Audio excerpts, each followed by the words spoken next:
Welcome back to another episode of Broker's Blueprint. I'm your host, Martino Picariello, alongside my co-host, Nick Giganti. And we are really excited here and joined by Rarity Agent and Airbnb superstar, Drew Burton. Drew, thank you for having, wait, that's your part. Thanks for coming on the show. Thanks for having me. Thanks for having me. Yeah, appreciate you making the time and coming down from the shore areas, because I know that's kind of where you've been working a lot recently. Wildwood, Sure. Ocean City. I mean, you take it away. Where have you been really focused on right now, and what have you been doing? Yeah, I mean, like we were talking about, I drive to Wildwood, like it's South Philly right now, but it's the beginning of the season here, so getting a lot of new units coming up, just kind of cleaning things up for the season. Mm-hmm. I mean, you've been doing this for how long now? Since May 21 was when I bought my first one-bed condo and Airbnb'd it myself, and then it kind of sprung off from there. It was your investment.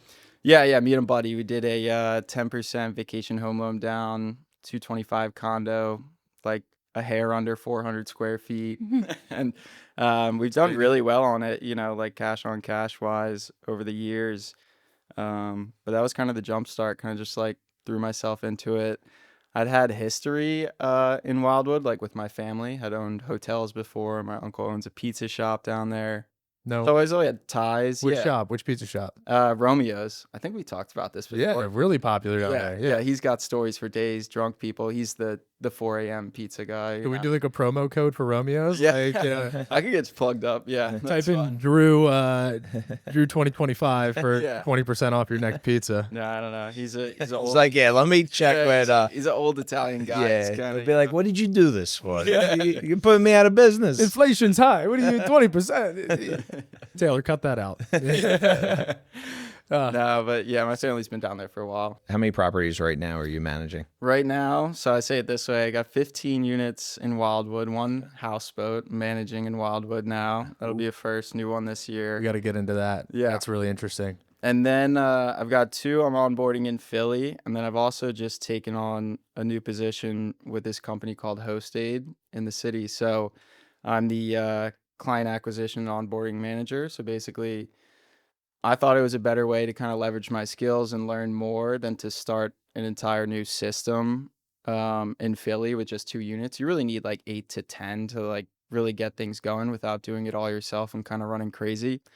So basically the idea is just, I funnel in leads and clients, onboard them into his system, the company's system.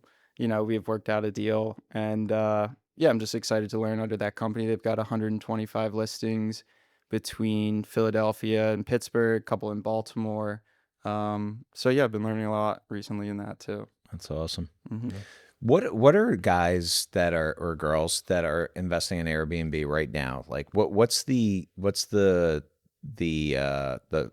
that they're looking for or that they can achieve? I think the standard for short-term rental, given like the amount of work that goes into it, you should be at least at like a 20% cash on cash return. Wow. Yeah. For the amount of like work that goes into it, I think a good deal is like a 20% cash on cash return. Wow. I feel like long term, you're looking at like 8 to 10, 8 to 12, depending on the neighborhood. Like cap rate at least. Yeah. Which is basically the same thing, right? Sure. Cap, rate of return. I mean, yeah, I mean, it's a little, I like cash on cash return. I think that's just like the most. Yeah, you will get your cash back in your pocket because then you could what go else out. are you trying to do? Yeah. And then you could buy another one. Yeah, cap rates just they're like assuming without financing, and 90% of the time you're really, especially if you're just getting started, you're not like, here's $225,000. What you put down $20,000 on your first one with your buddy, right? Yeah, 10 and 10. Yeah, more it came out to like 30 a piece, 15 each. Mm-hmm. And we've averaged like just under 30% cash on cash over the years, and still have that one. Yeah, we still have it. Yeah, it's probably worth about 300 today, which is great to see. Sell it, get out. No. Yeah. So for the audience too, cash on cash return, say if something is a 20% cash on cash return, that means that in 5 years you would get your money back that you actually put out of your pocket. So a lot of times you're getting a loan, say you buy $1 million property, you put down $200,000. That means that, 20%, do the math, but in 5 years you would have your $200,000 back in your pocket. Right. And then you could use that to then try to buy something else and finance it. So that's why it's important. Right. Yeah. And I would say like those numbers in mind are as like a self operator. Like if you install management, you're not going to get 20% cash on cash. You know, someone's going to come in, someone's going to take anywhere, most likely 18%, can be up to like 25%. 25. And that's where you get into more of the like, yeah, I get a little bit of cash flow, probably like the same standard rate as a long term, but hopefully you're in a more appreciable market for a short term rental, like a neighborhood that's highly desirable. Yeah, and I think it's super important too that, you know, the word passive income implies that you're not working, you know, and Yeah. when you don't have a management company, I mean, wow, you're working, right? I mean, Yeah. you're cleaning it up every weekend, or hopefully, you know, maybe you get some longer term tenants. But tell us a little bit about the benefits of working with a company like, you know, you. Sure. So yeah, like you said, a lot of owners try to tackle it like hands on. They want to be the ones to clean. They want to get in there and check their property. They're messaging every guest. They're dealing with every maintenance issue. They're trying to save money, not call out the handyman, do it themselves. You know, being cheap is expensive. That's You might not. That's a good quote. Yeah, it's not mine, Cheap but is yeah, expensive. it is, and I think it's very prevalent in this industry because everything has to happen really quick when like maintenance issues happen or things like that, you know, relative to like long-term tenants. The sink's leaking or, you know, you can get it around to it in a couple days.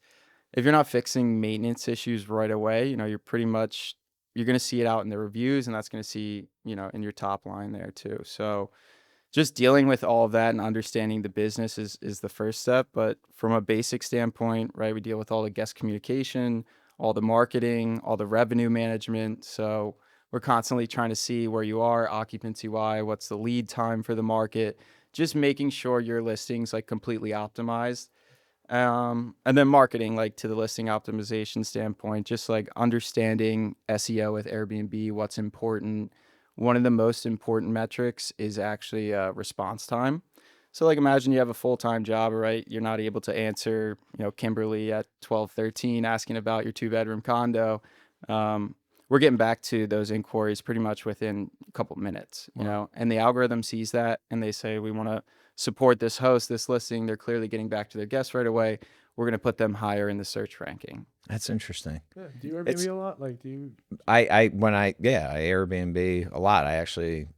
I'm going to Puerto Rico in May for my parents' 50th anniversary. Oh, nice. But instead of, you know, especially when you have like a big group, it's just a great option. We're getting a full house. You know what I mean? Right. In Puerto Rico. In Puerto Rico. I haven't been, but I've heard nothing but good things. Yeah, it's great. But yeah, I think Airbnb is on the business side of it. I think it's super cool because you could just have, you know, places. This one guy that Marco, a colleague of ours, was he went to some seminar, but the guy's got I think like 20, 25 places around the country. Yeah. And it's like you literally have a place to go to. You know, if you want to go to Montana and you have an Airbnb in Montana, you just don't book it for the weekend that you want to go out there. Right. So these places are making you money, but at any point in time, if you have like a nice portfolio spread around, it's like, yeah, I'll go to my Airbnb in Hawaii or something like that. Or like, That's the ideal situation. Most of my clients are in that boat. It's just on a much lower scale, right? Like they buy shore properties, they go there for 2 weeks, and then, you know, some of them have to rent it out in order to, you know, hold the mortgage. So that's what they do. At least maybe for the first couple of years to get into those markets. Like I want to buy in Florida, you know, Yeah. and specifically like Tampa area. I still see a lot of growth coming. St. Pete, Clearwater, where the Phillies have their training, spring training. And it's like, you really can't get into those markets if you're not at least, you know, creating some kind of income to cover the debt. And yeah, it's a really good way to get into those markets and yeah, enjoy the property. You know, that's a benefit that, you know, obviously aside from cash on cash return and, you know, good investment strategy. It's like, hey, you have a vacation spot almost like a timeshare. Right. It's really cool. That is one of the rules I try to go by as far as like accepting new units or clients, or even if I'm looking to buy something. That's a pretty standard rule. It's the mom rule, you know, like if you wouldn't put your mom in there to stay in the place, like you probably shouldn't buy it, probably shouldn't manage it. And that's kind of just like a good like line to go off of, whether you're like pushing it too much and you just want to make the money off of it, but it really doesn't fit your kind of procedure or system. So I think that's a good rule to have. I never heard of that rule. yeah, Even long term, I think that's a pretty good it is. Yeah. pretty good rule to follow. Mm-hmm. So you said you had a pretty good story before the show on how you got into it. Yeah. And I can go for a laugh right now. Yeah. Yeah, sure. All right. Let's hear it. So this is May 2021. Yep. My buddy basically got approved for a vacation loan by like the skin of his teeth, like off of an internship turned into an actually salaried position. So they were able to kind of like forward the income or whatnot from that. So we got approved for the 10% vacation home loan. We were looking around. I wasn't licensed in Jersey at the time. So there was this one property came on the market. It was super hot, like getting phone calls all the time. This is the condo that we were interested in. And we called them when it first hit the market. They said, no, we're just looking for cash offers right now. There's no HOA on the property. So it's like a fake HOA, basically. It's a couple neighbors, but the insurance policy, everyone around us owned their house cash too. That's why. So whatever, it sits on the market, still sitting on the market. We know it's getting a lot of activity. The day that they get the HOA policy, because they realize they're going to have to sell it to someone financed, is the same day that we were able to just jump on it, lock it up under contract, at asking, 225. And this is where it gets wild and something I would never do again. We had actually, so this is like May, the beginning of May, I guess, or like midway through April that we're going under contract. And we're buying a fully furnished Airbnb. So everything's ready. They've already done it for a year. They even had like the income that they did for the previous year there. So we knew what we were getting into. We really didn't have to do too much. And what So were the we, numbers like? I'm just, before you jump into the fun stuff, what were how we much- projecting? yeah, how much are you getting in rent, per month or per year? How did you look at it? Well, at the time, we didn't, we didn't fully understand the market. At the time, we almost backed out of the deal. I'll tell you what, like, I'll get to it in a second. But pretty much, we get it under contract. Then this is the same point that like rates are going up faster than they've ever gone up in the history of whatever, Was it 2022?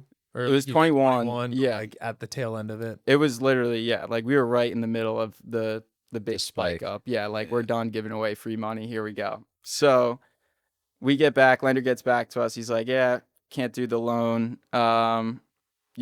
There's a box here. It's supposed to be 400 square feet. Your property's like 390. Like, all right, great. Like, here we go. So we have to apply for a new loan. Rate changes from like, I think it was like 5 to 575. So thinking about it now, it doesn't sound that bad. Yeah. But at the time, and I even had like some other investors like more seasoned around me just kind of telling me like 575 is really not that bad in the grand scheme of things, but it felt like a lot because everyone was scoring 3 and 4% rates. And this is on a vacation loan too, so it's a little bit higher rates. But when that happens, so we list the property on Airbnb like as it's under contract. So we're taking in bookings the whole time, which is something I would like never recommend that you do. Yeah. And the lender would even like see us on the Facebook, like posting like, hey, like we have this property for rent or whatnot. Like easy. Yeah. Even though Yeah. like a thing. He's Yeah. like, you gotta like help me out a little bit Yeah. here. But yeah, I just kept on, equitable interest. You have equitable interest. It's fine. Yeah. So that was actually really important though. Very like time constrained. We had someone check in the same day we closed for Memorial Day weekend booking. Didn't screen the tenants properly. First booking, place got trashed on Memorial Day weekend. God. So I fly Were down. they college kids? Like, did you end up finding out? No, I mean, I saw like the Ring camera and things like that. It was definitely 20 something. Like, You still have the footage? yeah, I do. But it was normal stuff. Like, They didn't like break. no, It was just- it was just like, yeah, they clearly got drunk and just like they made a mess and whatnot. So cleaner that we had hired, she quits, of course, on the first clean. And so we had to find a new one. I fly down there from Philly to like clean the place, make sure it's all good. Clearly we have no idea what's going on. But yeah, since then it's been pretty smooth. Yeah. But yeah, that was the start that I got. Wait, it was Memorial Day weekend, Yeah. 2021. Yep. Where was it at? Which short town? Wildwood. Wildwood. Yep. North Wildwood. Shit. Yeah. Yep. I heard with Airbnb, like the cleaners are like the biggest, like you pay them more if they say that they want whatever. You do. You give them a little bit more. Absolutely. Because like they're your quality control to a certain degree. In a way, yeah, they definitely are. I would say there's like 2 layers to it as you kind of like scale out and have more than just a couple of units. The cleaners, if they're good, and it changes a little bit in the summer season because it gets super, super busy and they might miss little maintenance things here and there just trying to get to the next property. If they're good, they should catch like 80% of the maintenance and whatnot. And the other 20% is controlled by like a third party quality control, whether it's yourself or somebody else. Yeah. Just kind of walking through checklists, like making sure things are the way they should be, just picking up on the cleaners. But it is tough because you got them inspecting sheets and towels and every pretty much square inch of the house. So yeah. What are some other really key components besides cleaners? Like kind of, I guess when you're onboarding a client, what are you telling them they need to be prepared for? I know you have furniture, all that stuff. Yeah, I mean, for when I'm onboarding a client, I definitely want to make it seem more like I've got you taken care of. It's going to be a pretty passive experience, except for the startup. The startup list, yeah, there's probably like 400 items on my list right now, just breaking it down from each, like. Let's just do 200 of them. No, I'm kidding. But yeah, like from the startup can be really like frustrating, and it's difficult to like explain that to new people in the industry because it gets like really tiring at the end, and you kind of just have to be there to motivate them. Like, hey, we're 80% done. I know this sucks. I know I keep asking you to spend money, but like we're almost there, and I promise you it's gonna be worth it. But other than that, yeah, I mean the objective is you keep your listing, right? So if there's ever a problem with me or anything like that, you still have all the review history, everything. If you had future bookings, you don't have to cancel any of those or anything like that. Then you just receive a biweekly invoice. All the maintenance is passed through. All the cleaning fees are passed through. And then, yeah, we just want to make it a passive experience for them. Yeah. Once again, passive income is truly not going to be achievable if you're trying to do all 400 things yourself. Yeah. That's just, I didn't even realize. And like, how much would you say, like, do they have to spend? I mean, the market is anywhere between, like, I would say 18 to 25% is for a short-term rental rate. Is that what you're talking about? No, I mean, like, so you said there's, like you're like, oh, we have to spend a little bit more money. Okay. So if a house is 5,000 square feet, I can imagine it being a little bit more expensive than your first Airbnb that was 390 square feet. Yeah. So like, and it came completely furnished too. If it's a 5-bedroom house, what are you looking at for cost for beds, TVs? Yeah. Like, I mean, I can imagine, but like, do you give any idea of those numbers? Sure. Yeah. Like a 1-bed will probably be like, if you could do it cheap, it'll be like 7 to 10. 2-bed will be like 10 grand. Yeah. 2-bed will be like 10 to 15. 3-bed 15 to 20. If you have outdoor space, like 22. Patio furniture. Yeah. 4-bed gets 25, 30.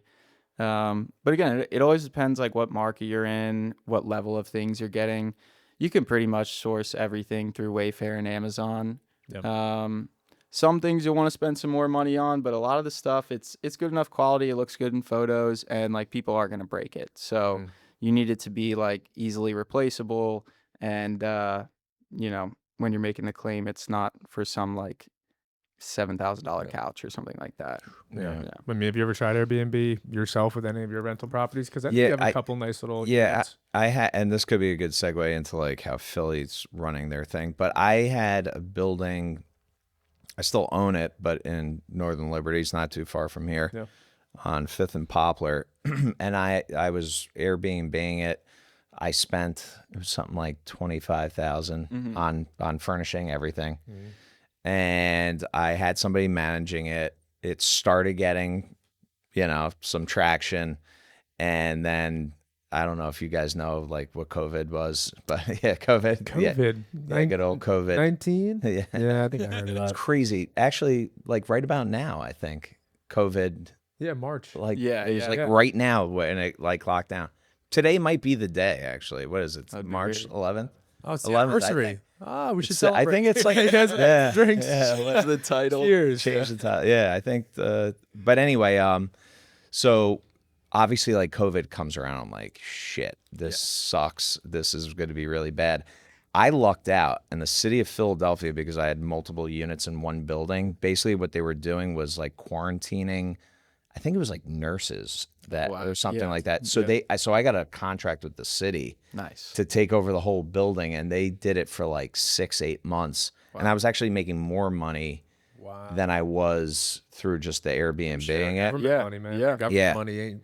Yeah. That's real money. Yeah. Sure. So, but what happened was like after it was all said and done, like the furniture got fucked up. Yeah. A bunch of shit got messed up. And luckily though, like I just billed the city back for all of the furniture. So they paid me like, I think it was like $8,000 back Wow. for like messed up furniture, whatever.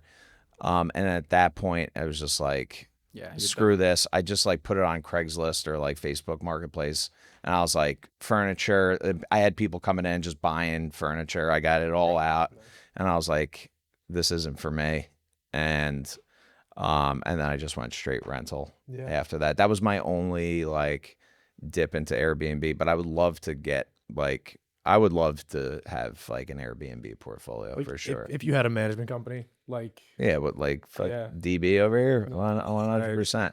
right. By the way, like, would you like geographically speaking, could you be Airbnb-ing things in Montana and places like that? Like, It's actually funny you say Montana. I have a friend of mine whose brother is like building this crazy ranch house, and I've been like following up with him throughout the years. He's been building it for a couple of years now. yeah, And I think about things like that, and it's definitely like you gotta be pretty skilled to like pull it off, and you definitely still need to be there at some point to Yeah. understand the property, walk through, and everything, you know, to bring your expertise to it. But yeah, it can be done for It can- sure. yeah. You know, with the right numbers. The main thing is like the quality control outside of the cleaners is that's what I think most people are missing. It's because they think they can hire the cleaners, but that's really not their job to tell you like if the house is needs a little work or whatnot. And they're also not keen, like they don't have an eye for it, you know? Like I've been walking through all these properties now like for years or whatnot. There's just like certain things I pick up on so much faster and can handle so much faster than I once did. So that's the key part I think people are missing. Like you need someone on the ground, run weird errands that might come up, guest lockout issues if they can't figure it out themselves or we don't have some other remedy there. It's just good to have another layer outside of the cleaners because your cleaners, you know, you might have to let your cleaners go too. Yeah, right. I mean, I think in real estate in general, there has to be so much trust. Yeah. You know, I mean, on the acquisition side, obviously on the rental side and the management side, and of course, like when you're selling the property, you need to trust that like throughout the whole process. But you know, I think when you say 400 things and X amount of thousands of dollars, it's like that's a lot of trust you're Yeah. putting into this process. I mean, have you seen someone, you know, really not be able to let go of that control, like you know, like one of your clients maybe, and it just kind of makes your life that much harder when they just are texting you what's going on, this, that, up your butt a little bit. Yeah, I mean, it happens here and there for sure in the setup process, but I mean, a lot of it is they are taking my recommendation on things, or like I will give them to freedom because it is their property. They can buy, you know, like what they want or what they like best, and if they'd like to get involved. It's just other things that maybe are a little tough to understand, like maintenance coordination and things like that, where it can be like, don't worry, like we're gonna get it handled. Like this is what we do. But as far as the setup thing, like yeah, we can go back and forth, and the best way to do it is just to have a number first in mind. So instead of like me showing you this super long shopping list and all it does is add up, it's just like, are you comfortable spending $5,000 here? Okay, here's how I would do it. Here's why I think it's a value add to the top line revenue. Like I've got some people that buy, you know, $650,000 condos in Wildwood and they don't supply beach chairs. And I'm like, all right, guys, like we need to, you know, it sucks. Like, yeah, beach chairs are like 80 to $100 a pop now, but it is what it is. And yeah, but yeah, it correlates to selling real estate Right, too. yeah. And people like out there who are watching this, yeah, like listen to the realtors, listen to the Airbnb managers, because some people will be like, yeah, that's not. They don't visualize that as important, Right. You know, Right. but. Like I always say, like selling houses or like selling residential houses, you don't have to have like the top line finishes, but make sure your moldings are 45 correctly. Like make sure that things are just that they look tight. You know what I mean? Right. Because then it's the perception of like, I'm buying a lemon here is lower. You know what I mean? So it's the same thing with like Airbnb. I always say it, like when I go into an Airbnb, it's, you want it to feel like a hotel as much as possible. So you go in and it's like certain things are dirty or broken. Yeah, like you're losing that, like that experience. You know what I mean? The more that experience is, and you have that standard, and that's why they should just hire a manager, because it's like, again, you're going to go cheap, you're going to get cheap, and what's going to happen is you're not going to have the right reviews. The time value for them versus like what I'm able to do at scale is, you know, it just makes sense for most people. You already have those connections. You have access. It's a big word that I've been using today, I feel like. And that's why that's our value proposition 90% of the time, is just our access to lenders or vendors or whatever you need. And I was going to mention something about kind of like the process too. Like you said, like, are you comfortable spending $5,000? But beyond that, are you comfortable in trusting, you know, me, like with completely managing this property? Because at the end of the day, you're paying for me. You know, we said this to Chris the other day, like, I'm the value. It's not all this BS that I know or who it's me. You know? I mean, if I'm starting an Airbnb right now, am I going to be able to put together a 400-point checklist? No. No. But you've been through it, so you know, like that checklist is the value. You know what I mean? Like, Yeah, to understand that checklist kind of crafted over time has definitely saved me just like hours and hours. How much have you just added to the checklist in the last 3 months? A good bit. 100 things, you know, No, 25% more every just like little things, but it's like every property is different, obviously. So you might have like a little thing to write down here, remember, whatnot. But it's getting there where it's like, all right, we've got a lot of things we've thought through for setup. What's one of those things you never thought of that people watching should be thinking of?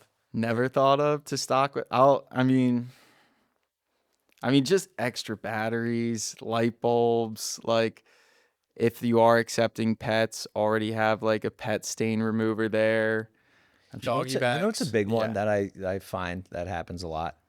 Empty propane tanks for the Stuff like that. That happens all the time. All the It's like, time. we got a barbecue, and then it's like the propane tanks empty. And that's where, like, again, like back to quality control. Like, who's checking the propane check? You know, other than just having someone specifically designated for that kind of stuff. And back to your point of walking the properties, it is wild the difference between the pictures you see or whatever to even like a video walkthrough. Maybe like you could tell your cleaner, like, hey, you know, send me a video. I'm not in Montana this week, right? Or I probably won't be there for a year. Yeah. Because I never go to Montana. I don't have a bachelor party, you know, until I'm, you know, I'm married. So I don't see myself going anytime soon, which is why I assume they're looking at Montana bachelorette parties, bachelor parties. Sure. Yeah. Which, I mean, if you're thinking about picking locations, just to dive into that too, like, what locations are kind of hot right now where maybe bachelor spots or family vacations, whatever? It's funny. I think we were talking about Puerto Rico at the beginning of this, or San Juan, but Puerto Rico was ranked, I think like 98 or 97 on AirDNA. So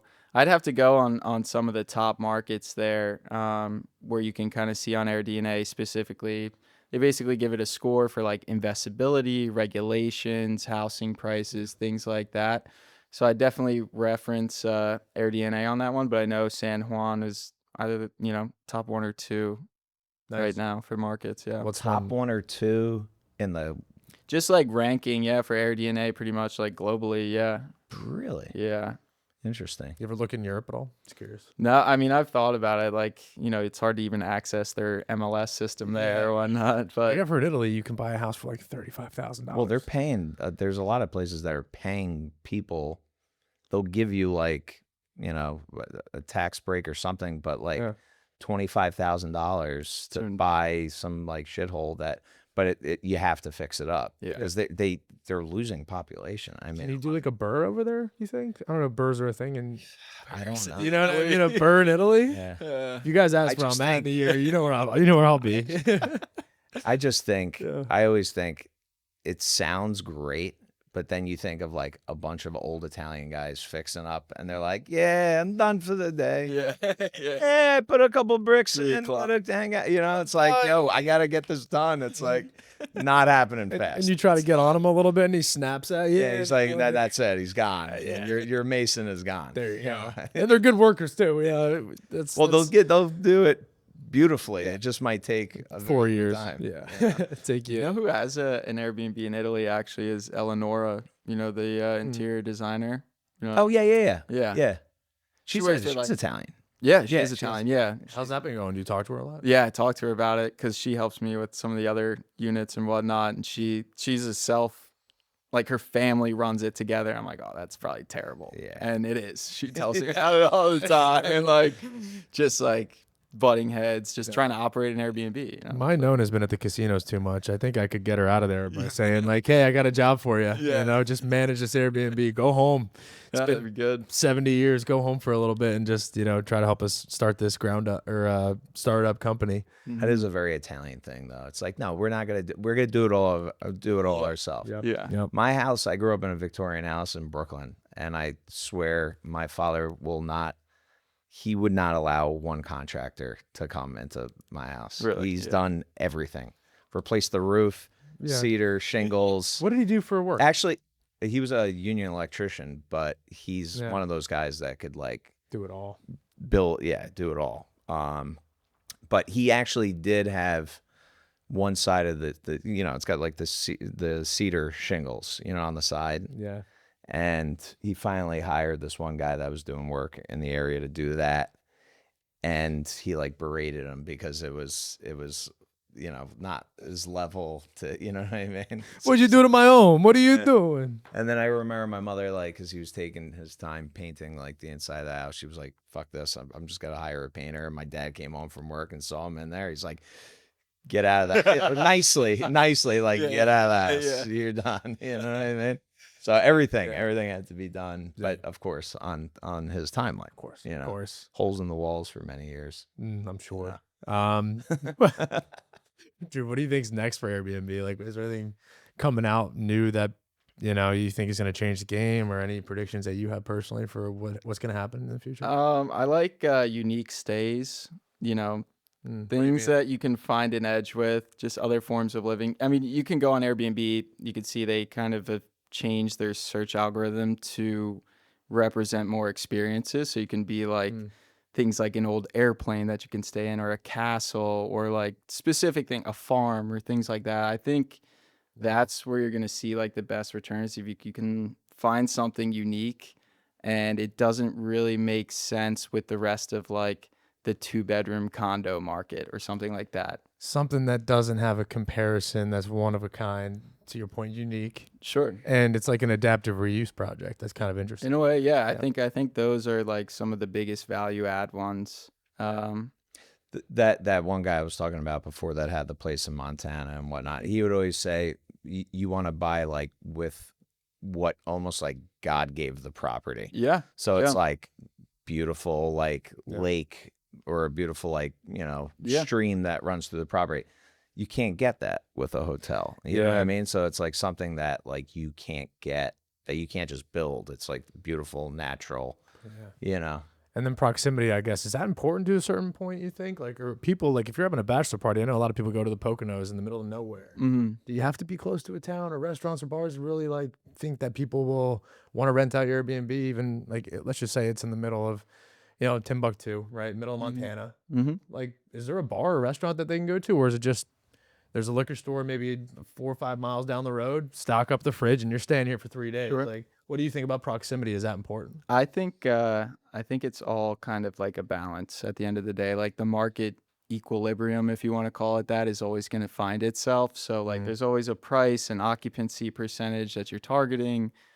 What are listings doing that are 5 miles closer to the city? And what do I have? Okay, maybe they only sleep 8 guests, but mine sleeps 14, but it's 5 miles out. So like there are things that you can judge off of to hit the market, or like what your guests are going to be looking at, like exactly what I just said. Oh, we need 14 guests. There's really not many for that in the city. Let's go 5 miles out here. Yeah, you Price is still the same. could apply to like a shore market, right? Like Wildwood's becoming one of the most expensive markets, and just saying that's kind of crazy. Yeah. Talk to some people who bought in Wildwood 10 years ago. They bought for half, maybe a third of the price of what the house they're going for now. And I hear a lot of people, yeah, I just bought a shore house in North Wildwood. You just wouldn't have heard of that, Yeah.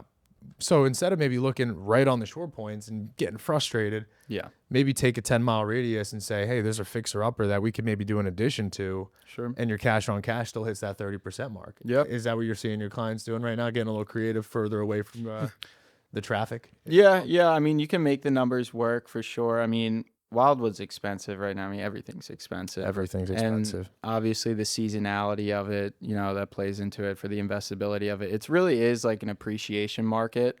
So, I would just say if you are going to get something further off the beach, just understand your numbers, and, you're probably not going to turn a profit like with the numbers the way they are. What's your favorite part about Airbnb? Like what fires you up? Why are you in it? I think, I got clickbaited back in the day a little bit. Yeah, but just like we're about to clickbait all Yeah. these suckers. Yeah. it's a little bit of what Nick said for sure. It's like the idea of like owning multiple properties in different locations. There's an idea of like flexibility and travel and things like that. But yeah, I could like see myself one day having to fly to Montana, fly to Charlotte, check out, and I see myself doing bigger deals, like more kind of boutique style deals with probably 10 units, things like that. Yeah. Like, have you heard of Sonder? Yeah. I'm sure you do your homework, right? Huge. Yeah. I go to a Sonder almost every place that I go. Denver Okay. had a Sonder. New York had a Sonder. Mhm. Philly has 2 Sonders now, maybe Yep. 3. Yep. I'm trying to actually send them a deal. Sonder, if you're watching this, please respond to my emails. It's a really good deal. Pencils. Yeah. But yeah, like stuff like that, where maybe you're managing, like instead of 50 units, all single families, it's like you're consolidating, Right. and you're just bringing it all together. And one thing that does bring up in mind, like the way a lot of the bigger players in the city are kind of scaling up now is and specifically to Philly, but it's actually with apartment buildings. So what they'll do is they'll go to the property manager, especially like while they're under development.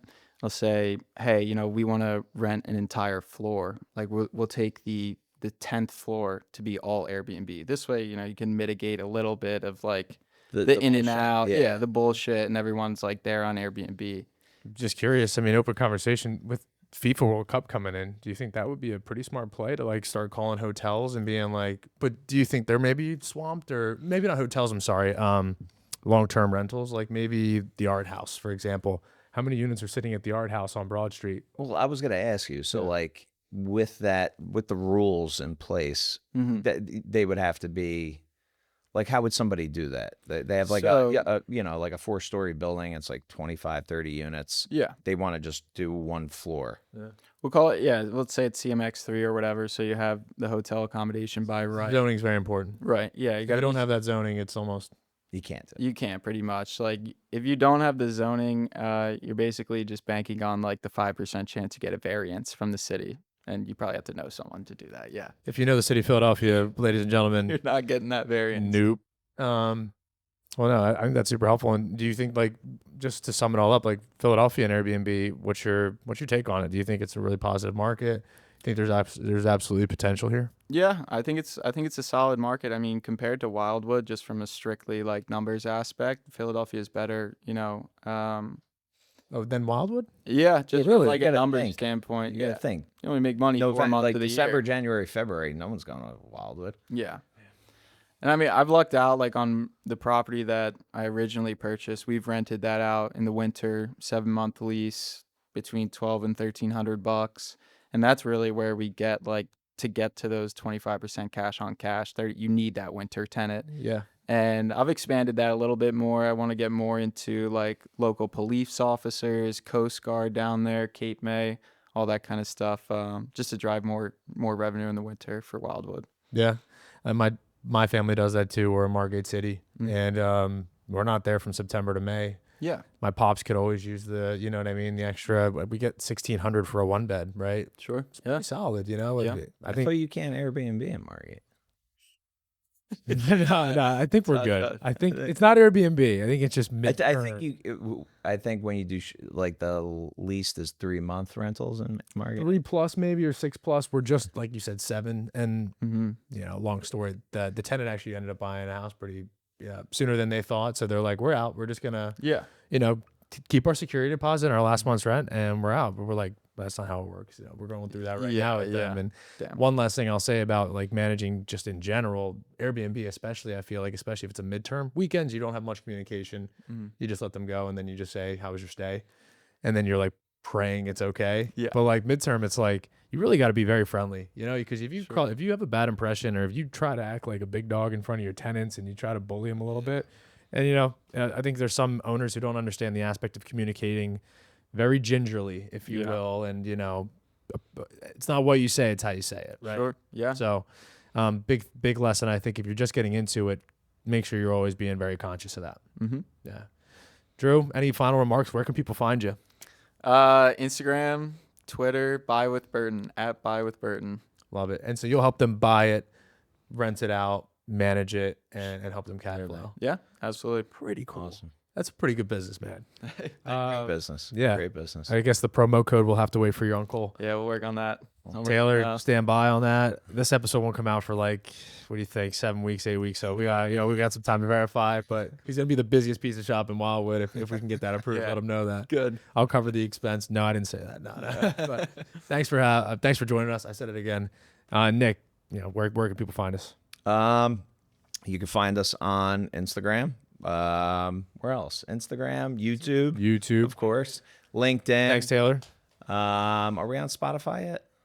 Yes, Spotify. Apple Music. Apple Music. We're everywhere. Everywhere. Stay tuned. And like and subscribe, please. Yeah. If you like these topics, like and subscribe. We're just trying to help you understand the real estate market, and how to get deals done. So, and of course, if you have Airbnbs in the area, Jersey Shore, Philadelphia, hit up DB. Yes, He's the man with that. So, yes, sir. Thank you, guys. Thank you, brother. Talk to you soon. All right. See you next time.